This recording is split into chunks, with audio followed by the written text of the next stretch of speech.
Okay, we'll wait about another minute or so and see if anybody else comes rolling in. This is our next to the last lecture class. The next week we'll finish up with the last 3 chapters, and then the following week, which believe it or not is December the 12th, how did that happen, will be the final will open. Hi, Tommy.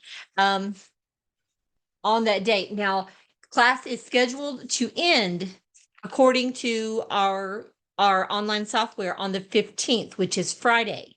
So the final will only be open for a few days. So you need to be sure that you get that taken care of within that time frame. I will give you that exact time frame next time so we're all sure we're on the same page.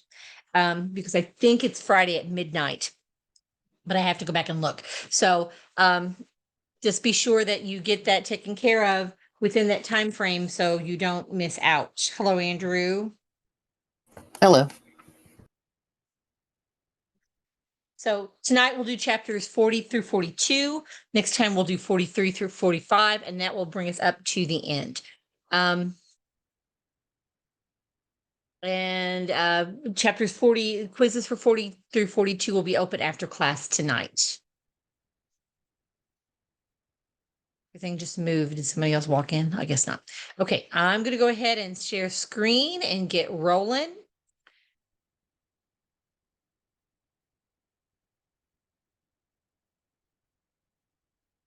Let's see if I can move these things around so they're out of the way a little bit. Okay, here we go.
So yes, we talked about how important MTV was in the 80s and early 90s in getting recognition for your music and helping to distribute your music. But now we're talking about the 21st century in the 2000s, where the internet became much more widely available, and things like YouTube actually created careers. Like it mentions Justin Bieber here. Canadian singer Justin Bieber was discovered through his YouTube videos. If it had not been for YouTube, we probably would not know the name Justin Bieber. You can decide whether that's a good thing or a bad thing on your own. Other musicians such as Tom York and Taylor Swift protested that new modes of distribution such as streaming prevented artists from receiving fair payment for the music they had created. This is a big deal, and writers and actors in Hollywood just had a major strike over that very thing. Rock musicians like Ozzy Osbourne and Bret Michaels found renewed attention by starring in reality television programs. The Ozzy Osbourne show was one of my husband's favorites. That and the one where he travels around in the RV with his son Jack. It's pretty funny stuff. In addition, things like American Idol and The Voice, which they don't mention, are new ways to become known for your music. Is not always a guarantee of success. There have been plenty of winners of American Idol in particular who have not really gone on to widespread fame the way that you would think they would for winning that kind of competition. For instance, let's start with American Idol. In June of 2002, the reality singing competition program American Idol premiered on the Fox television network. Until its final episode in April 2016, American Idol was one of the highest rated programs ever to air on American television. Its multiple episodes per week regularly topped broadcast television ratings. Contestants auditioned in major cities around the country, and the top performers in each city then competed with each other. Judges selected the top 20 contestants, and each week the 20 contestants performed and were then critiqued by the judges. Viewers voted for their favorite contestants by calling, texting, or recording their votes online. Each week, one or more contestants with the fewest votes were eliminated until a final winner was announced. The winner of American Idol received a record deal with a major record label for up to 6 albums. Runners-up and other contestants sometimes also received recording contracts, but those were not necessarily guaranteed. And a recording contract, like I said, is not a guarantee of success. There have been several winners of American Idol who have not really gone on to be all that well known.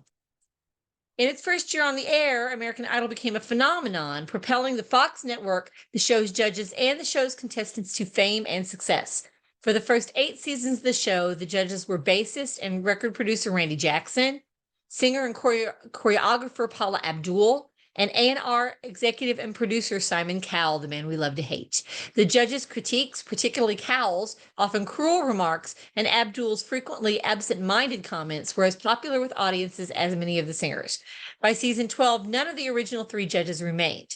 New judges on the program have included singers from many different genres of music, television personalities, and record producers such as Jennifer Lopez, Keith Urban, and Harry Connick Jr. The judges did not decide the final winners, however. These were determined by the viewers. Instead, they offered critiques, encouragement, and suggestions to the performers. The first winner of American Idol was Kelly Clarkson, who defeated runner-up Justin Guarini. I think that's how you say that. It's been a while. Upon winning the competition, Clarkson sang A Moment Like This in 2002, which was then immediately released as a single by RCA. The song was written by Jorgen Ellefson and John Reed, and both Clarkson and Guarini had learned the song in case they won the competition.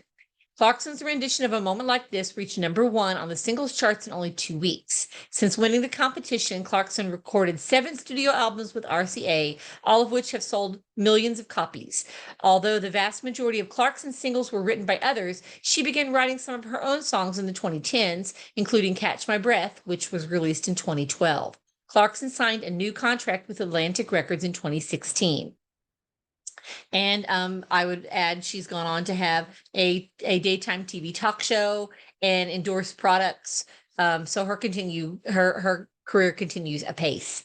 Other American Idol winners have also gone on to extremely lucrative careers following their victories. For example, Carrie Underwood, who won season 4, has sold millions of albums and is one of the most commercially successful country music artists currently living. American Idol runners-up have also found success. Jennifer Hudson, who placed 7th in season 3, has had a respected career as a recording artist and actress. She won an Academy Award for Best Supporting Actress for her role in the 2006 film adaptation of the musical Dreamgirls. Other runners-up, such as Katharine McPhee, Adam Lambert, Elliot Yamin, and Clay Aiken, have gone on to successful careers as singers, actors, or both. And Clay Aiken also made a run at political office. Soon after his American Idol elimination, he placed 4th in season 5. Chris Daughtry received a recording contract with RCA Records and formed a band also called Daughtry. In their debut album, which became one of the fastest-selling rock albums of all time, Daughtry provides the lead vocals and plays rhythm guitar. Beginning with season 6 of American Idol, Daughtry's single Home, recorded in 2007, was played every time a contestant was eliminated. At the 50th Grammy Awards in February of 2008, the band's single It's Not Over was nominated for Best Rock Song. The Foo Fighters won Best Rock Album.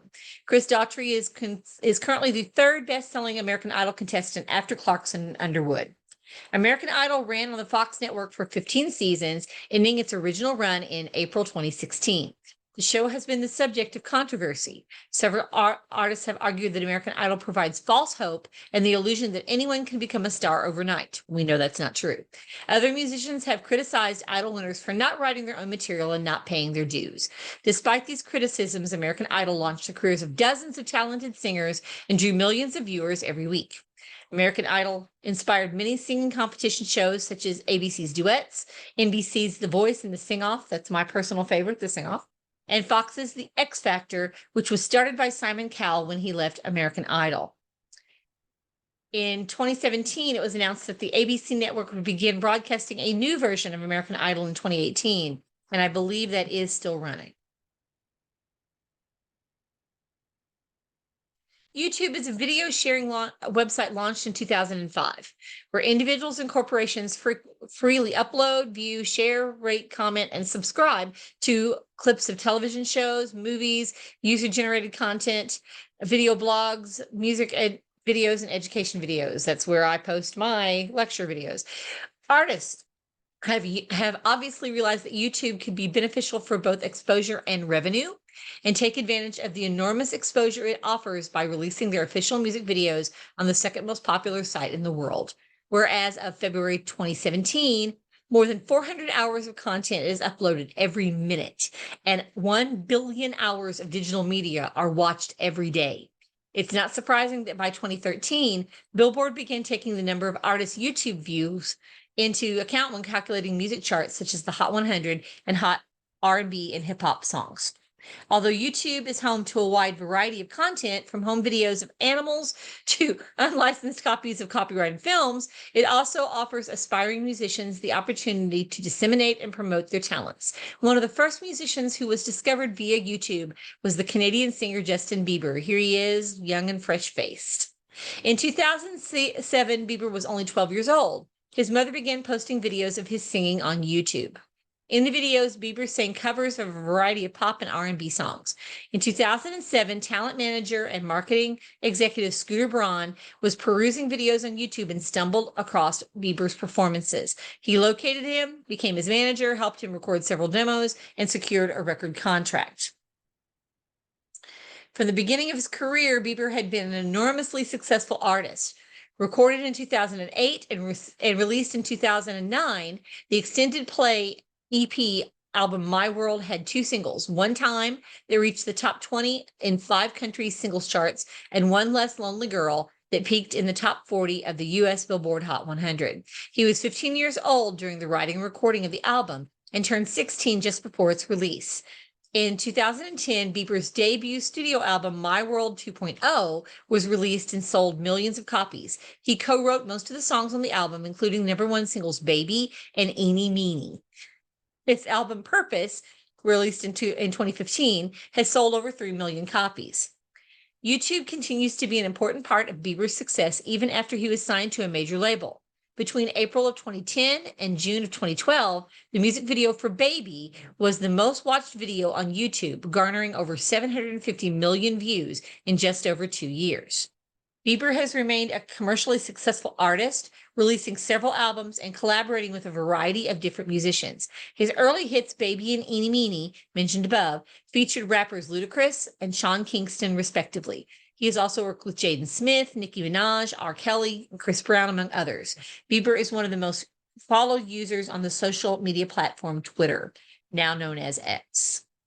Braun's discovery of Bieber through YouTube and Bieber's subsequent success inspired many musicians to promote themselves and their music on YouTube. Noticing the wide reach of this enormously popular social media, record companies also began using YouTube as a means to search for new talent. Although Bieber was the first and to date the most successful musician discovered via YouTube, other bands and artists have achieved significant sales and recognition through their YouTube videos. For example, Dutch singer and songwriter Esme Denters released her debut album Outta Here in 2009 on Interscope Records, and Filipina singer Charisse Pimpengo, I think that's how you say that, released her first international studio album, Charisse, in 2010 on Reprise Records. Here's a later picture of Justin Bieber.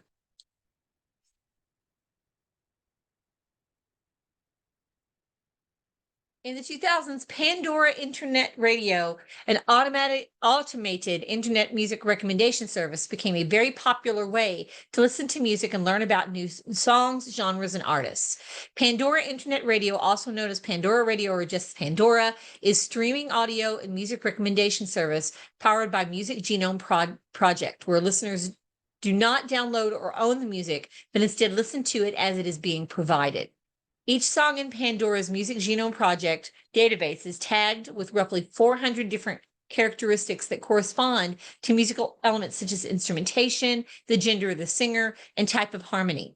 When a listener types in the name of a song, artist, or genre, Pandora responds by playing songs with similar characteristics. For example, if a listener types in Green Day, Pandora identifies the artist and then plays music with characteristics such as electronic rock instrumentation, punk influences, a subtle use of vocal harmony, mild rhythmic syncopation, and minor key tonality. The algorithm offers music by artists it deems to be similar, such as The Offspring, Nirvana, or Blink 182. Listeners have the option to rate each song with a thumbs down or a thumbs up. And this helps Pandora refine the songs played by using a unique set of indicators and user feedback associated with each song.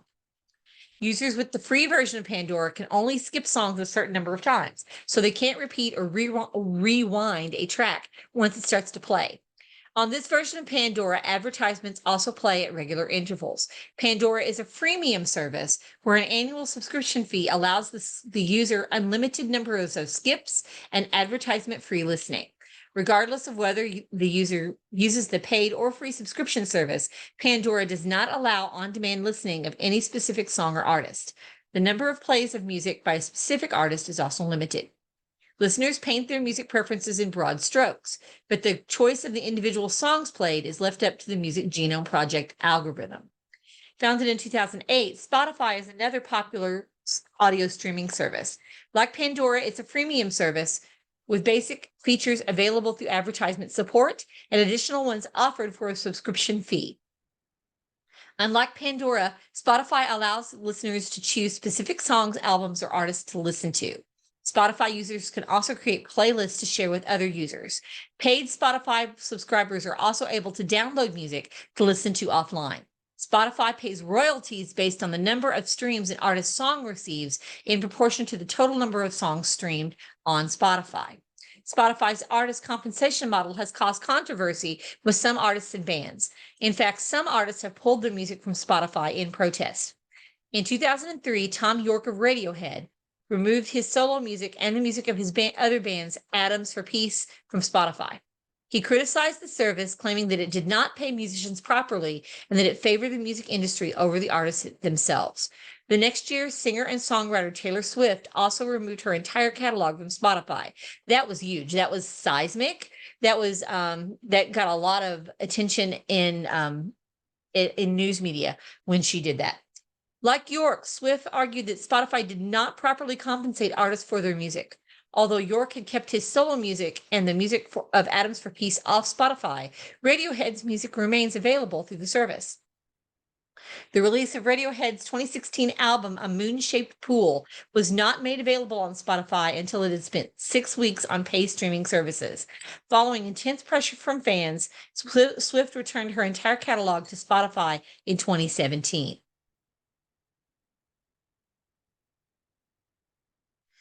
Oh, there's Ozzy Osbourne right there. In the 2000s, the popularity of reality television programming helped bring renewed attention to several rock musicians.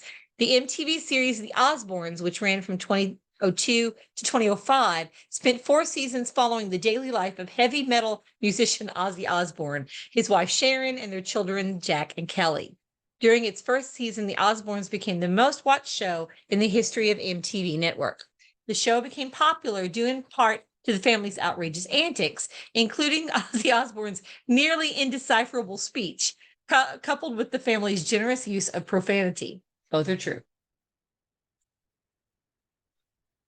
The use of censorship beeps for profanity were one of the most recognizable parts of the show's identity.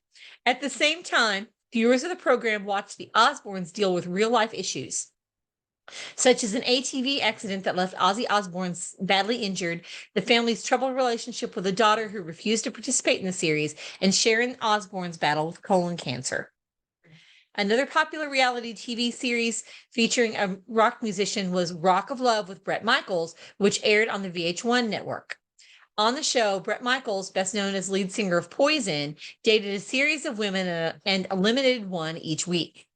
Each week, the contestants competed in challenges, and the winner of the challenge could go on a date with Michaels. By the end of 3 seasons of the show, Michaels had not found a serious relationship with any of the contestants. Gee, I wonder why. The show proved beneficial to Michaels' music career, though. He released a compilation album called Rock My World in 2008, And the lead single, Go That Far, was featured as the theme song for Rock of Love. Other reality TV series starring rock musicians include Gene Simmons' Family Jewels, starring the family of Gene Simmons of Kiss, and Tommy Lee Goes to College, starring Tommy Lee, the drummer of the band Motley Crue. Steven Tyler of Aerosmith became a celebrity judge on American Idol for 2 seasons. Rock musicians have also made appearances in ensemble casts for a variety of reality programs, including Celebrity Rehab, The Celebrity Apprentice, The Surreal Life, and Dancing with the Stars. Some musicians have made careers out of appearing on reality TV shows. Bret Michaels not only starred in Rock of Love, but he won a season of The Celebrity Apprentice and starred for 1 season in a second reality show based on his life called Bret Michaels' Life as I Know It. Okay, let's just pause for a minute and see, is there anything we really need to listen to here? I don't think so. Okay. So in the 2000s, the 21st century has included many new means of experiencing music. Competition shows such as American Idol have drawn millions of viewers every week and launched the careers of a new generation of musicians. YouTube's streaming service has changed how people consume music and video content and has also provided a platform for musicians to be discovered by fans, producers, and record labels. At the same time, streaming audio services such as Pandora and Spotify make music accessible to listeners without downloads or purchases unless the user subscribes to a higher tier service. These streaming services are not without objection from artists who they claim were not paid enough when their music was streamed. Finally, the genre of reality television has helped to renew the careers of several rock musicians and bring them to the attention of new generations of listeners and viewers. Now, they did not mention, oh gosh, it just went right out of my head. Napster. They didn't mention Napster at all. Napster was in the early days of the internet, and it was basically a pirating service. You could go on Napster and you could download pirated copies of lots of different artists' music, and lots of people use Napster. Built up really big catalogs of illegal pirated music that they would keep on, a variety of different sources, so they could use it offline. Eventually, Napster had to go to a paid service because they got sued and almost got shut down. And I'm not even sure they exist anymore. But I'm surprised that they didn't even mention Napster in that chapter, because that was a huge thing and a big battle for artists and for record companies alike, who were pretty much getting ripped off and getting robbed blind by the people who were sharing stuff on Napster. So this quiz will be open at the end of class tonight.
Music's a moving target. It's somebody right now is sitting and writing a song that has influences and feet based in all kinds of things that have happened before. I don't know that there's really anything truly new under the sun, but there are lots of ways you can mix and match things, as we've seen before. And as new bands become prominent, they're going to reach back to the past as they also reach forward to the future. So none of that is really a big surprise. The indie rock movement has produced bands like Modest Mouse and Death Cab for Cutie. many of which feature quirky lyrics, unusual sounds, and a desire to remain out of the mainstream or limelight. Other groups, including the Lumineers and Mumford and Sons, have blended folk influences with rock, a style which stretches back to the days of Dylan and beyond. And women-led groups have taken center stage, ranging from the pop-oriented sounds of Paramore to the hard edges of Hailstorm.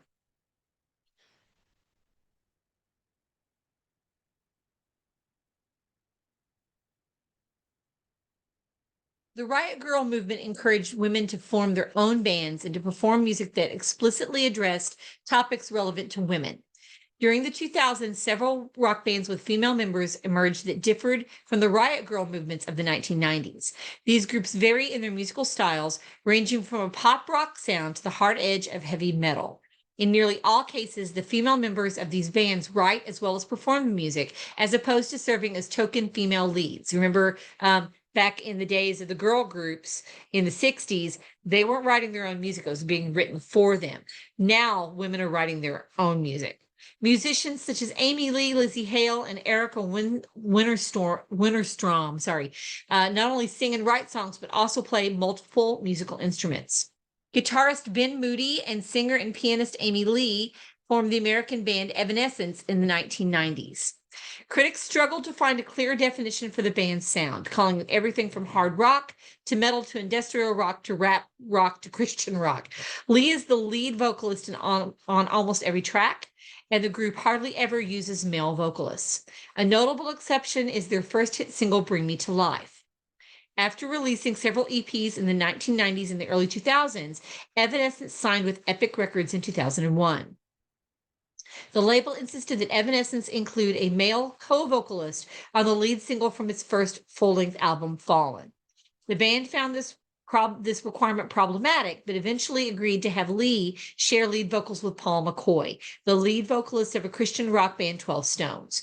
Bring Me to Life was a smash hit, propelling Evanescence's album Fallen to sales of over 7 million copies in the United States alone. In 2003, the band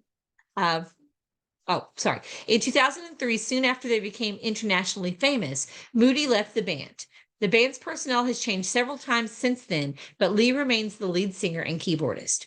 Even though Evanescence does not consider themselves to be a Christian rock band, its lyric content, especially the presence of Christian rock singer McCoy on Bring Me to Life, suggested to many listeners that Evanescence really was a Christian band. Their music was even promoted and sold in Christian stores until 2003, when the record label made a formal request for Christian stores to stop selling Evanescence's music. Several other American rock bands with female musicians have found commercial and critical success in the 21st century. Paramore, that won a Grammy in 2013 for its single Ain't It Fun, with lead singer Hayley Williams, has a pop rock oriented sound. Siblings Era J and Lizzie Hale started the band Hailstorm in the late 1990s. Lizzie Hale is the band's lead vocalist, pianist, and rhythm guitarist, and Era J is the drummer. Their father, Roger Hale, was the group's original bassist, but he was replaced in 2004 by Josh Smith. Hailstorm's sound has a hard rock edge and is classified by some critics as heavy metal. The band's second studio album, The Strange Case of, was released in 2012, and it included four charting singles. One of these singles, Love Bites, So Do I, received a Grammy Award for Best Hard Rock Metal Performance in 2013. Let's take a moment and hear a little bit. We haven't really heard much music yet tonight. Let's hear Bring Me to Life. I'm willing to bet. Oh, okay. We're not going to open Spotify tonight. That's not what we're going to do. Maybe I need to search it. Really?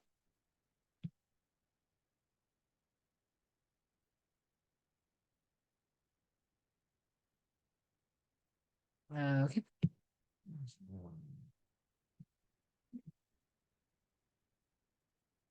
Huh. Maybe Spotify isn't going to play nice today.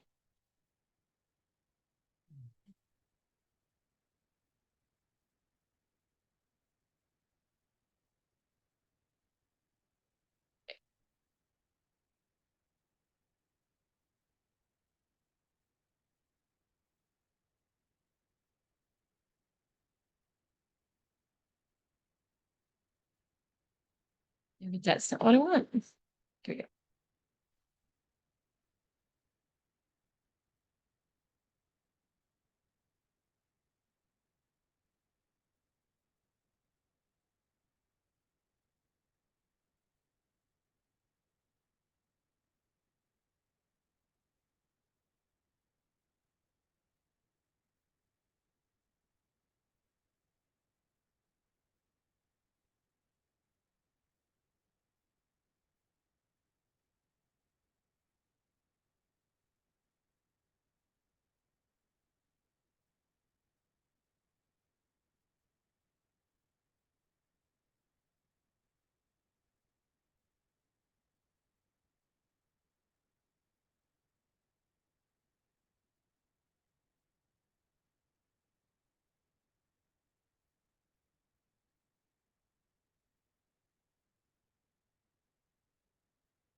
I have to admit, I don't get where folks were thinking that was a Christian man, because that just, that doesn't scream Christian man to me. Where did everything go? Okay. Um, okay. I don't know where things went. Just a second. Let me pull you over here. Figure out what's going on. That's interesting. Okay. Spotify made things difficult. We'll log back in.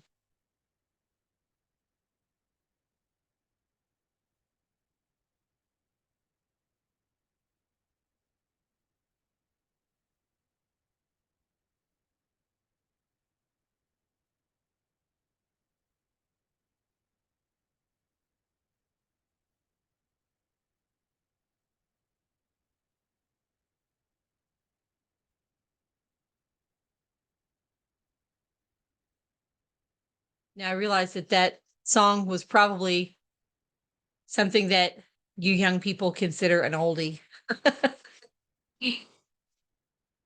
But that's still fairly recent. In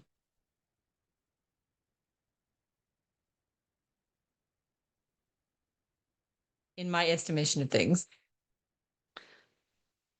Okay, so we're gonna try this again and see if this will open or not. I don't have high hopes, but let's see if we can hear some hailstorm. Why is this being so difficult tonight?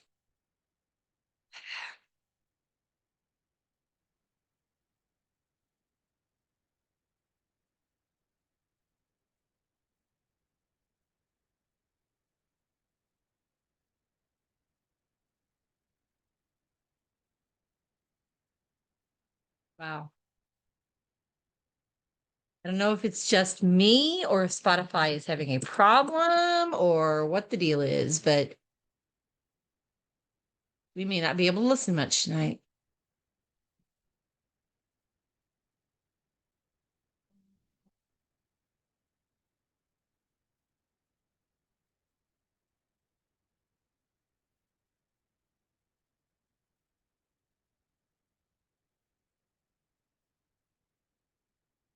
Wow.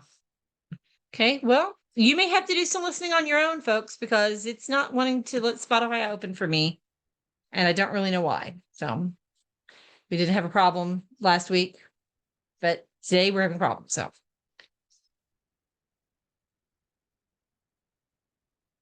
The Pretty Reckless, formed in 2009, features Taylor Momsen on lead vocals and rhythm guitar. The band cites many musical influences from the Beatles to Nirvana. In 2016, their single "Take Me Down" from the album Who You Selling For tells the story of a woman who sells her soul to the devil in exchange for famous success, a story that harkens back to blues musicians in the 1930s, particularly Robert Johnson. Remember him? The Heartless Bastards are a garage and blues influenced rock band led by singer, keyboardist, and guitarist Erica Winterstrom.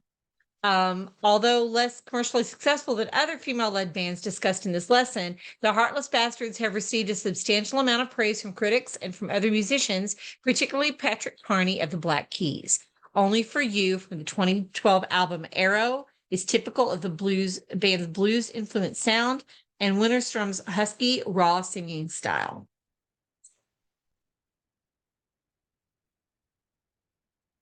The term indie rock has been used since the 80s, but in the 2000s, the term has become to refer to a specific group of rock subgenres and styles.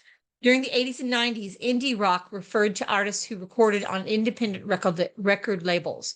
Until the mid 1990s, the term indie rock and alternative rock were used synonymously. Following the mainstream commercial success of bands such as Nirvana, the concepts of indie and alternative rock began to separate.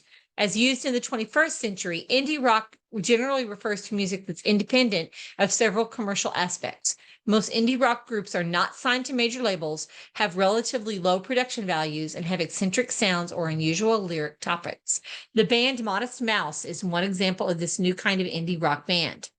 The group was formed in the early 1990s by singer and guitarist Isaac Brock and drummer Jeremiah Green.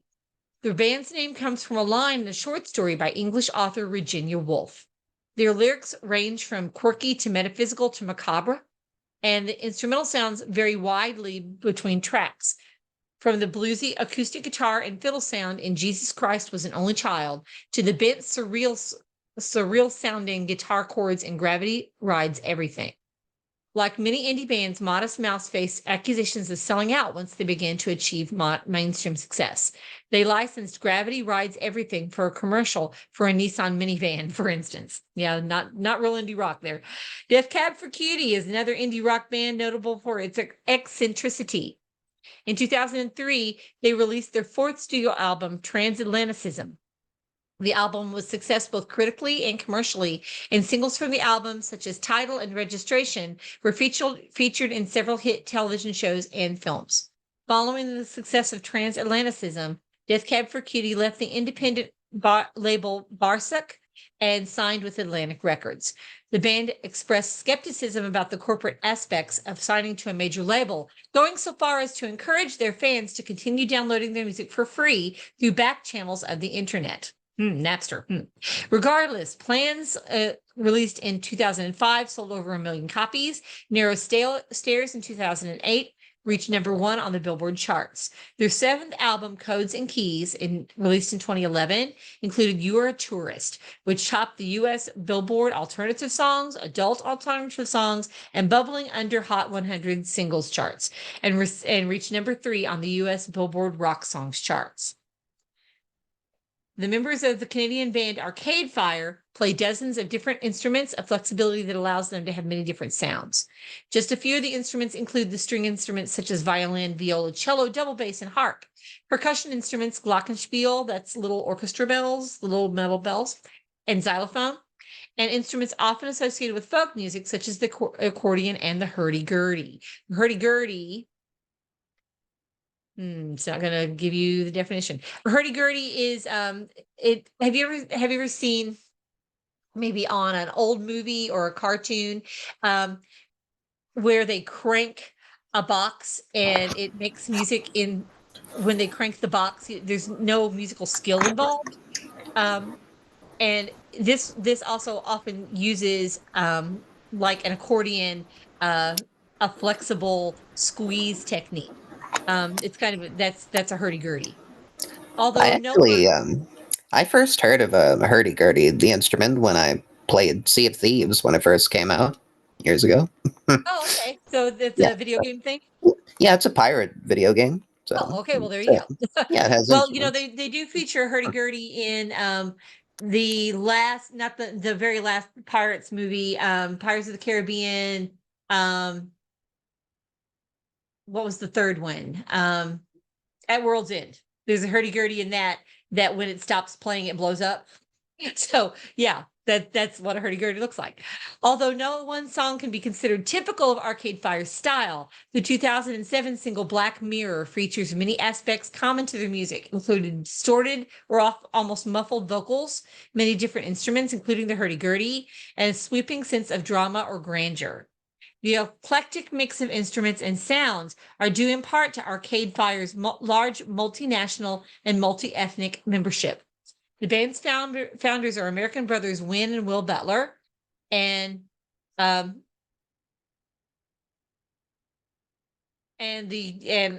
someone from Quebec and Haiti, Regine Chasnay. Members Owen Pallett, Sarah Neufeld, and Richard Reed Perry have classical music backgrounds. Arcade Fire has had a remarkable amount of commercial and critical success, given how far removed the band and its music are from many trends in rock music. They won a Grammy Award for Album of the Year for The Suburbs, released in 2010, and they won an Academy Award for their score for the 2013 Spike Jonze film, Her, which I believe was Joaquin Phoenix.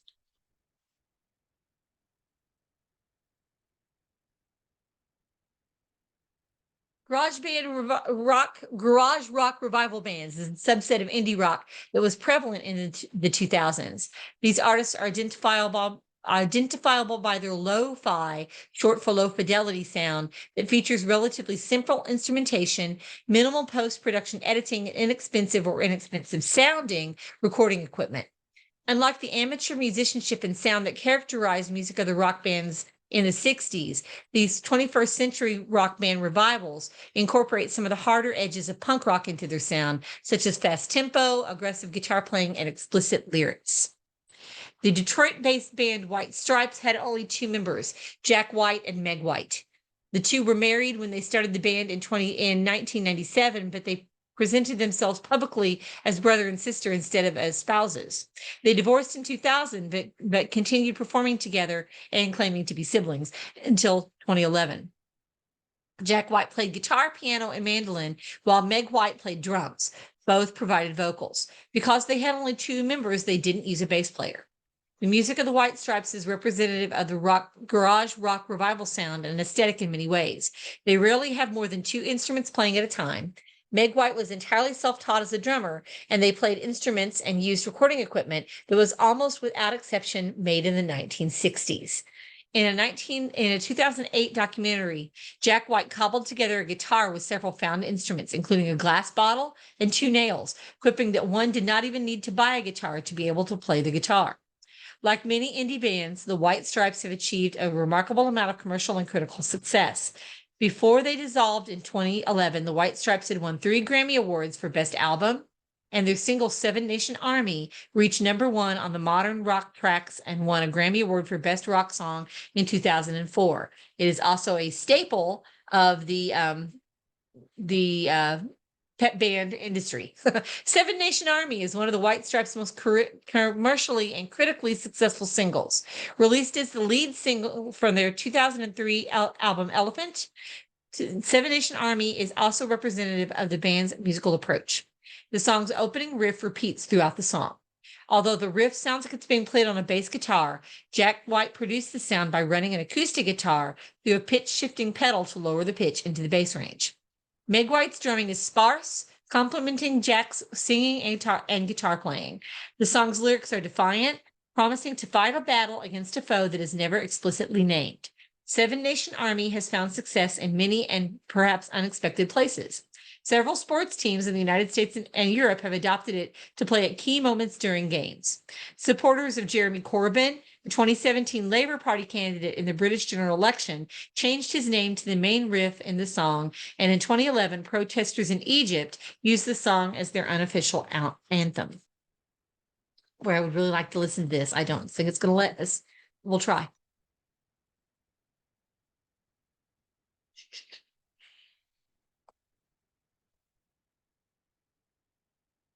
Nope. Boy, that's frustrating. Wonder why that's happening.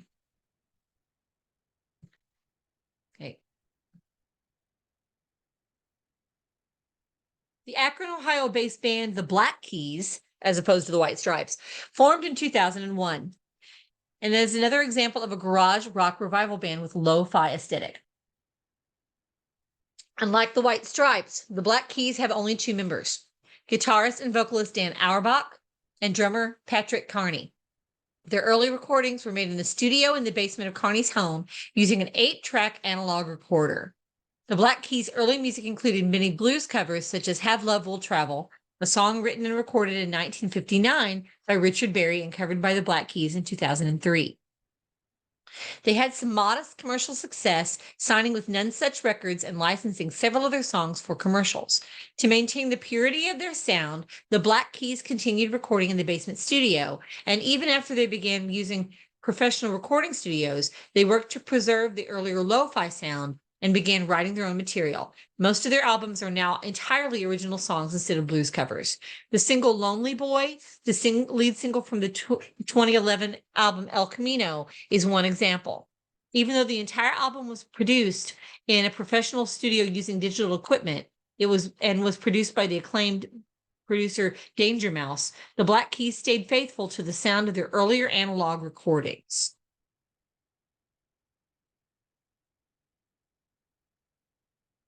Another popular subset of indie rock in the 2000s is strongly influenced by folk music. As we've heard, Bob Dylan brought a fusion of folk and rock to the attention of many listeners in the 60s. However, the popularity of folk music has waxed and waned since then.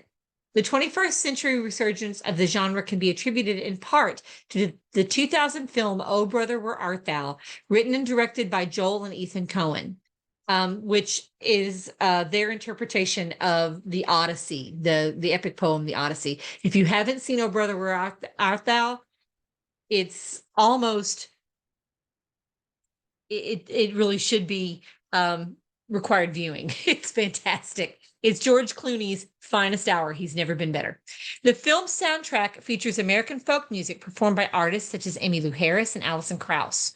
Some of the music included ethnographic field recordings made in the 30s, as well as cover versions of songs like In the Highways, written by Mabel Carter and performed by the Cox family in the film's soundtrack. It's a great soundtrack. And it really did kind of lead the way in the resurgence of folk music and quote unquote old timey music in the early 2000s. The British band Mumford and Sons is strongly influenced by folk music. In addition to traditional instruments such as guitar, bass, and drums, they also play banjo, mandolin, and dobro. Their first full-length album, Sigh No More, released in 2009, was a smash international hit. The album's lead single Little Lion Man, which has a hard lyric edge, went platinum in a number of countries. Their 2010 single I Will Wait from the album Babel was also a huge commercial success, selling well over 3 million copies in the span of 5 years in the United States alone. The American band Edward Sharpe and the Magnetic Zeros is named for the alter ego of the band's lead singer, Alex Ebert. The members of the band change regularly, but usually include at least 7 and often up to 10 musicians. Most of them play at least two instruments, including guitar, ukulele, mandolin, banjo, harmonica, and violin.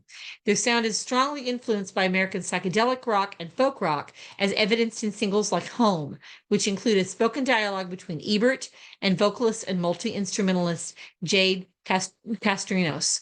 The Lumineers, in contrast, have a relatively straightforward sound and aesthetic.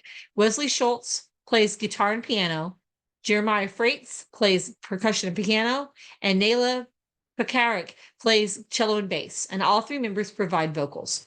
The 2010 single Hey Ho from the album The Lumineers is named for the shouted refrain that punctuates each chorus of the song. I'm willing to bet you have heard most of those. Okay, I'm not going to read this conclusion to you because it just reiterates what we've already said. I really do wish we could hear some of these songs tonight. I'm feeling more than a little frustrated that we cannot do that. Okay, that quiz will be open after class is done.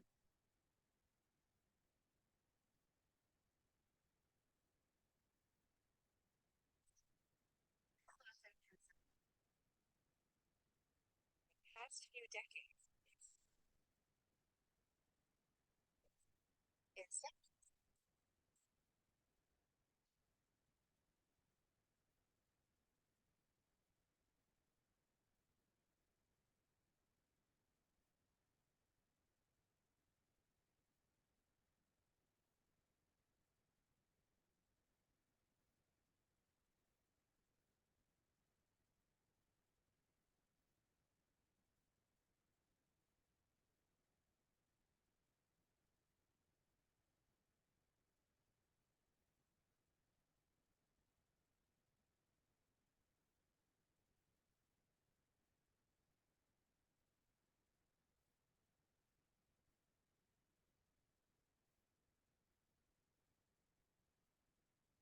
rock music has found new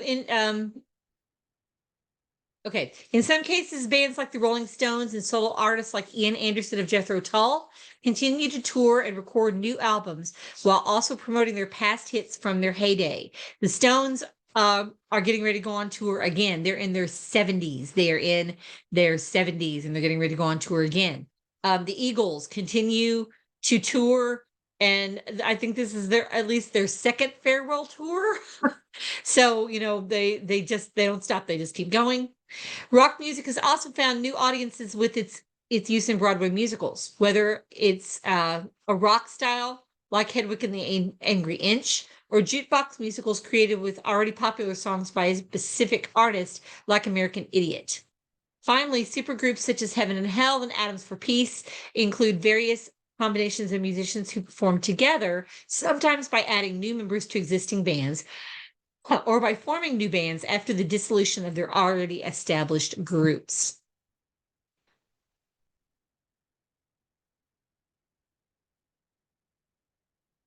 The Beatles broke up after a decade due to artistic differences, but in the last month, a brand new Beatles song has come out. Have you heard that brand new Beatles song? If you haven't, it's called Now and Then, and they took previously unused and unreleased recordings, and they used AI to fill in the gaps so that it's really John Lennon singing, but then it's also John Lennon created by AI filling in some of the gaps. It's fascinating.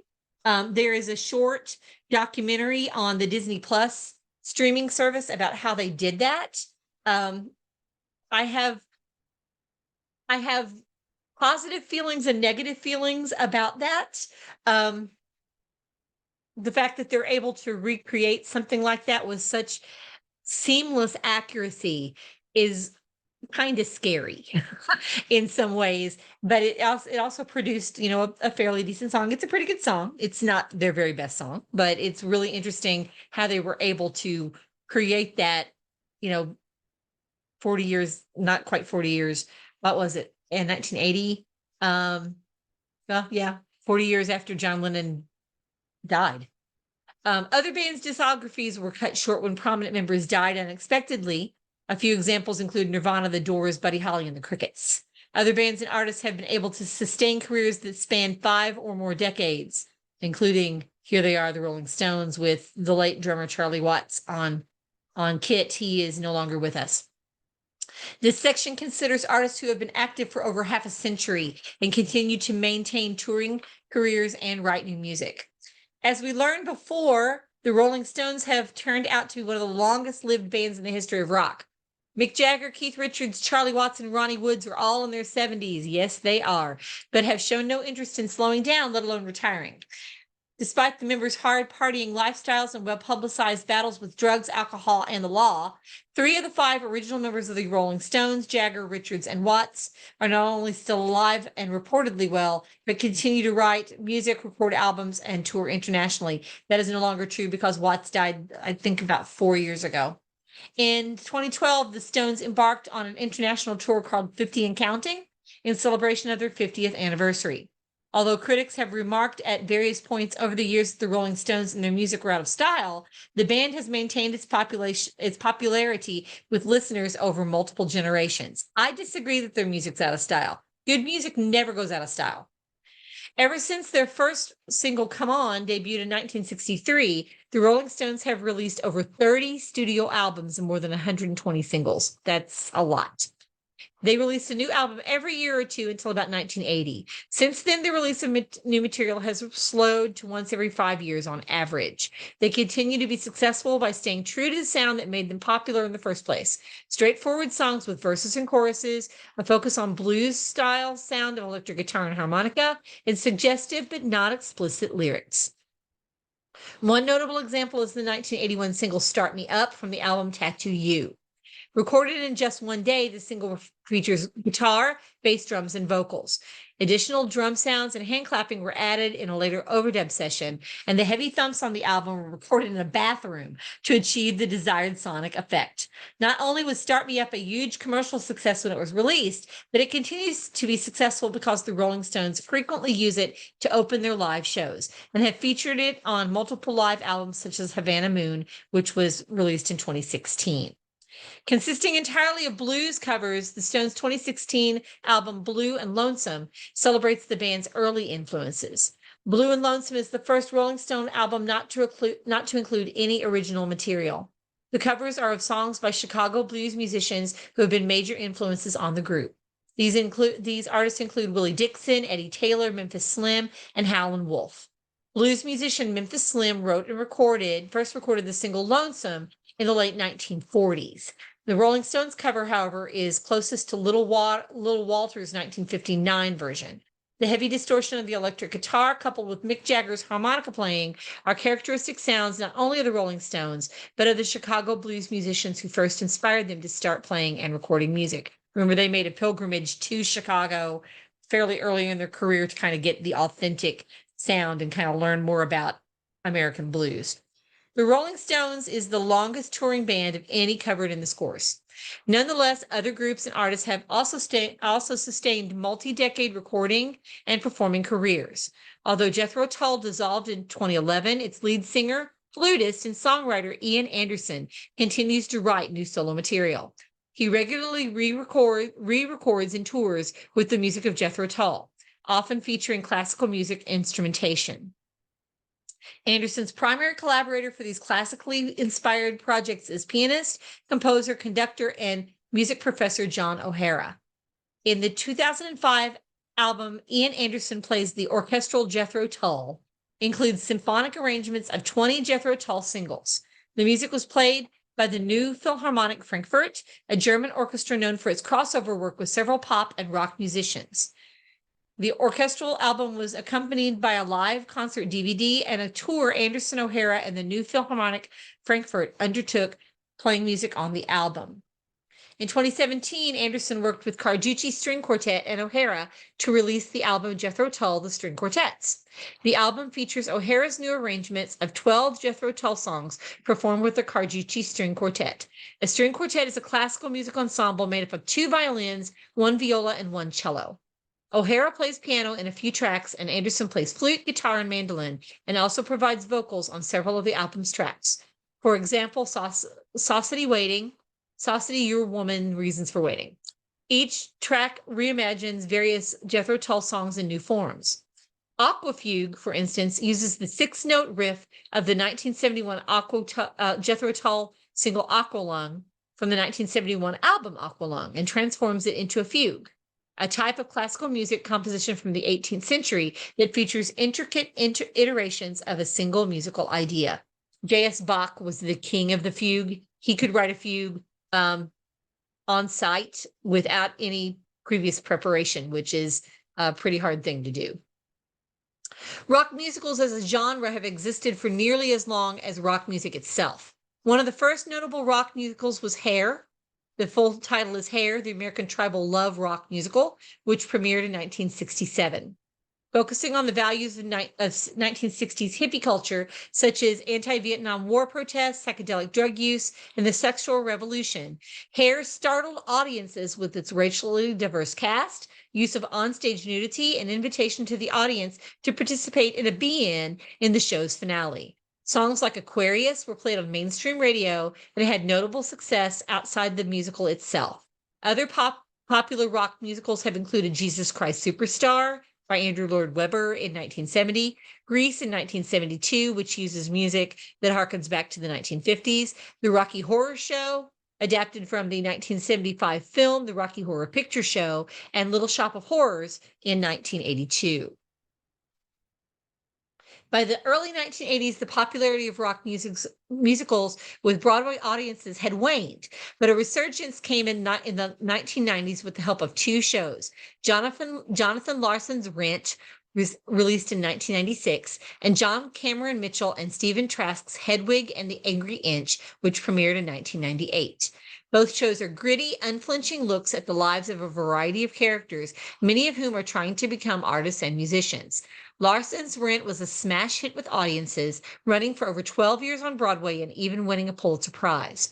The race, gender identity, sexual orientation, religion, and cultural diversity of the show's characters was largely unprecedented. Rent dealt frankly with subjects including suicide, homophobia, AIDS, poverty, and heroin addiction. Its music was predominantly influenced by rock.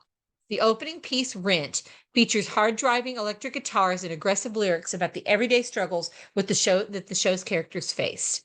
Other songs, such as Seasons of Love, which features a gospel music-inspired solo by a female member of the cast, are more ballad-like. Hedwig and the Angry Inch is told from the perspective of its title character, who was born Hansel in East Germany. Because same-sex marriage was illegal, Hedwig has to undergo surgery and change her gender to be able to marry a boyfriend and leave communist-controlled East Germany. Once in the United States, Hedwig's husband leaves her. She then pursues a career as a rock singer. All the songs in the musical are performed on stage by Hedwig and her band, The Angry Inch.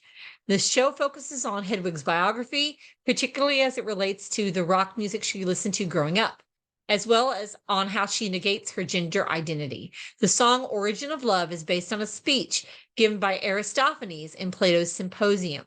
According to Aristophanes, people once had 8 limbs and 2 faces, but jealous gods split them into people with 4 limbs and 1 face. From then on, people would spend their entire lives trying to find the other half that the gods had split them from. During Origin of Love, Emily Hubley's hand-drawn animations illustrate the narrative of an onstage illustrates the narrative of an onstage screen. Hedwig and the Angry Inch, like Rent, deals with many complex social issues that do not lend themselves to tidy, happy show endings. Most recent rock musicals that also dealt with issues of sex, gender, race, violence, and class include Spring Awakening in 2016 by Duncan Sheik and Steven Sater, and Dear Evan Hansen by Benji Pasek, Justin Paul, and Stephen Levinson in 2016. A jukebox musical is a musical based on existing songs, of an artist or genre. The story is then constructed around those songs. The earliest jukebox musicals date from the 1970s, but most did not achieve much recognition or success until the 2000s. We Will Rock You, a 2002 musical based on the songs of Queen, ran for almost a decade in London's West End. Another successful jukebox rock musical was Rock of Ages, which debuted in 2005. Rock of Ages is built on songs from several artists, focusing specifically on rock bands that were popular in the 80s, such as Poison, Joan Jett and the Blackhearts, and Foreigner. Another jukebox musical, others have been embarrassing flops, such as The Times They Are a-Changin', a 2006 musical based on the songs of Bob Dylan, which closed after less than a month.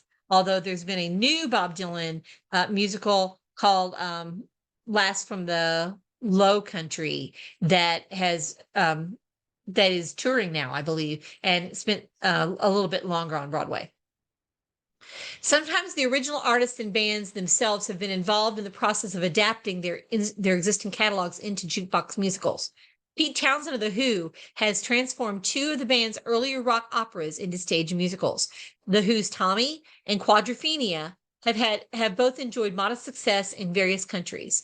Director Michael Mayer approached the musicians of Green Day with the idea of adapting their 2004 album American Idiot into a rock musical. The musical, also called American Idiot, debuted in 2010.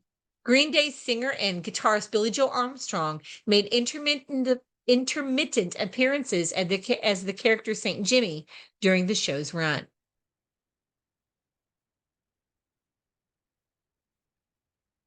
We've previously encountered the concept of the supergroup.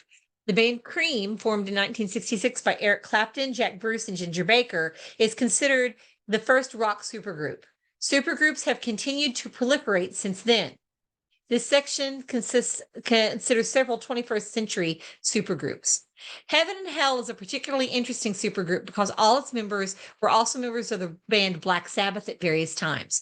As we've learned, Black Sabbath was an important heavy metal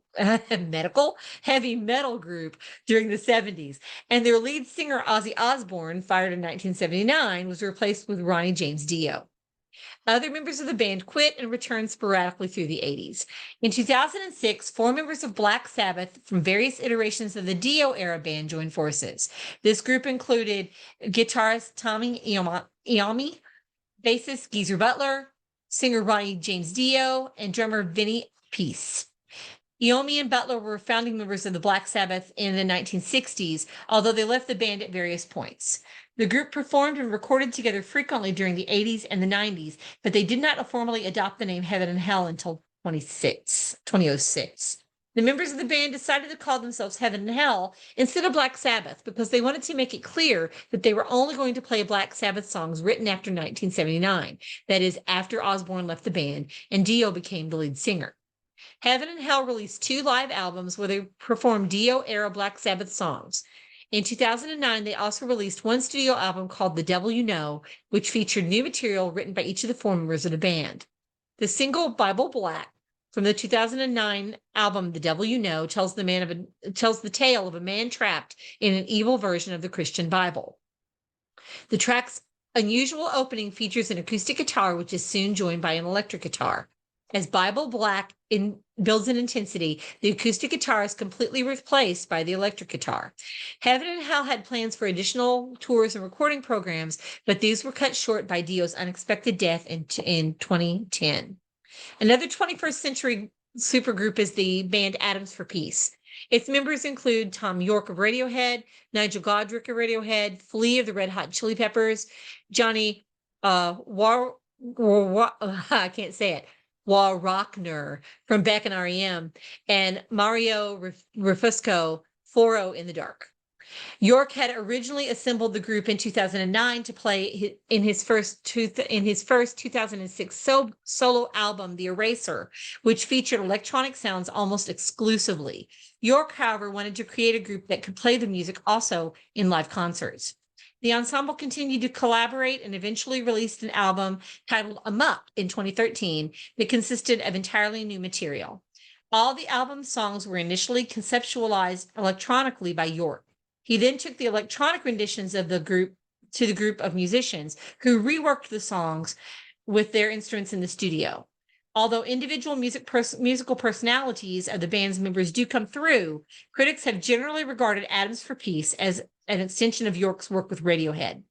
On the single Judge, Jury, and Executioner, for example, Flea's characteristic bass lines are coupled with York's eccentric humming styles of vocalizations. Judge, Jury, and Executioner is not currently available to hear through Spotify due to York's claims that he and other musicians were not paid fairly. Other groups that might seem like unlikely matches at first have also been assembled. Probot was a heavy metal project spearheaded by Dave Grohl, who was the drummer for Nirvana and is currently the rhythm guitarist and lead singer for Foo Fighters. In 2004, he created Probot, an album where he collaborates with other musicians to produce heavy metal music that departs stylistically from his previously recorded music. Grohl recorded most of the instrumental parts on the album and then invited other musicians to provide the vocals for the tracks. For example, Lemmy Kilmister of Motorhead is heard on Shake Your Blood, while Big Sky features Tom G. Warrior, lead singer of death metal bands including Hellhammer, Celtic Frost, and Triptykon. That looked weird. Other interesting partnerships are that between surviving members of the glam rock band Queen and singer Adam Lambert, who was the runner-up on season 8 of American Idol.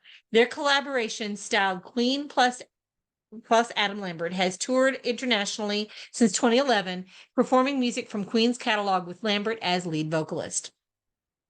Another supergroup that I will mention, which was pre 21st century, it was earlier than that, is the Traveling Wilburys, who were Roy Orbison, George Harrison, Tom Petty, Jeff Lynne, and oh gosh, I'm forgetting someone. Jeff Lynne and Bob Dylan. They recorded 2 albums together, and we currently only have 2 members of that super group left, Dylan and Lynn. Everyone else has passed away. If you've never heard their stuff, it's a lot of fun to listen to, and I would highly recommend their first album in particular.